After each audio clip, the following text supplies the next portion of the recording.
fille que je connaissais à l'époque qui avait fait cette émission et qui m'a dit tu vois, on peut peut-être essayer de demander tout pour ça, comme ça tu payeras pas ta poitrine. Et j'avais réfléchi, je m'étais dit franchement, 5 000 € contre une vidéo. En gros, tu devais partir en Tunisie. Et en fait, c'est pour faire la promotion d'un centre esthétique d'ailleurs qui a fait des ravages sur les gens et ça. C'est sympa. Non, mais écoute, je le savais pas, moi, si j'y suis. C'est pour ça que, tu vois, je parle des affres de la chirurgie et qu'il faut faire attention.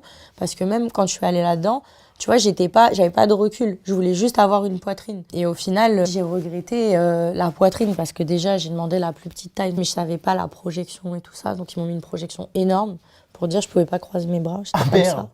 Donc, Mais ça va, ils sont pas énormes. je les ai fait refaire. Ah, après encore? Ouais, j'étais obligée. Toi, t'étais vraiment complexée au point vraiment de Non, faire une moi, fixette là-dessus, de vouloir refaire ta poitrine? Non, j'étais pas complexée en fait. J'ai jamais été. Tu sais, moi j'avais une jolie poitrine en vrai. Hein. C'est juste j'avais des petits seins et je voulais des plus gros seins pour porter plus de vêtements que j'étais obligée de mettre avec des push-ups de H&M qui me plaisaient pas du tout.